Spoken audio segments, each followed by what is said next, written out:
خواتین حضرات، آج میں لے کر آئی ہوں ربیع الثانی کی آخری جمعرات کا وظیفہ، سورہ یاسین کا وظیفہ۔ پیارے ناظرین اور خواتین حضرات، السلام علیکم ورحمۃ اللہ وبرکاتہ۔ سورہ یاسین ہر مشکل کے حل کا علاج ہے اور اس میں 3-4 روایتیں ہیں۔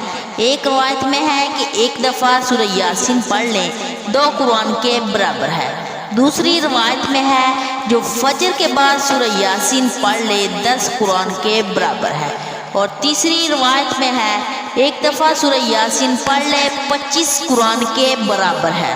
سورہ یاسین رات کو پڑھ لے علیحدہ عمل ہے، اس کی علیحدہ برکات ہے، جس سے عزت، تحفظ، رزق میں برکت، پریشانیوں کا دور ہو جانا، مشکلات کا حل ہو جانا۔ یہ رات کے پڑھنے کا عمل ہے۔ دن کے اندر پڑھنے سے فتوحات ہوتی ہے، مرادیں ملتی ہیں، آدمی پر کسی کا غلبہ نہیں ہو سکتا۔ مسلمانوں کے 3 عمل ایسے ہیں، اگر ان کا اہتمام کر لیں تو چوتھے عمل کی ضرورت نہیں ہے۔ سورۃ فاتحہ کے ساتھ 24 گھنٹے میں کسی بھی ایک وقت میں 3 مرتبہ سورۃ اخلاص پڑھ لیں۔ دوسرا، ہر فرض نماز کے بعد سنتوں کے لیے جگہ کا بدل لینا۔ جس جگہ نماز کے بعد سنتے نہیں ہیں، فرضوں کے بعد آیت الکرسی 1 مرتبہ ضرور پڑھ لیں۔ تیسرا، سورہ یاسین کا عمل 24 گھنٹے میں سے 1 مرتبہ سورہ یاسین کی تلاوت ضرور کر لیں۔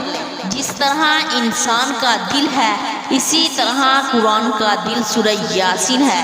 حدیث میں ہے کہ مرنے والے کے لیے سورہ یاسین پڑھا کرو، اللہ اس کی روح نکالنے میں آسانی پیدا کر دیتے ہیں۔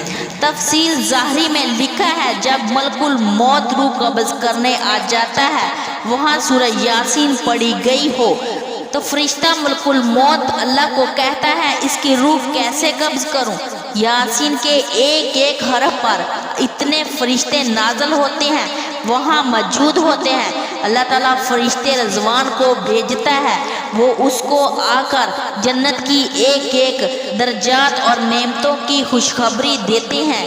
جنت بالکل منتظر ہے اور دیر ہو رہی ہے، اور وہ خوش ہو کر روح دے دیتا ہے۔ اور یہ ہے سورہ یاسین کے فائدے۔ میرے عزیز بہنوں اور بھائیوں، مزید ایسی معلوماتی ویڈیو کے لیے ہمارے چینل کو سبسکرائب کریں اور ویڈیو کو صدقے کی نیت سے زیادہ شیئر بھی کریں۔ جزاک اللہ خیرہ۔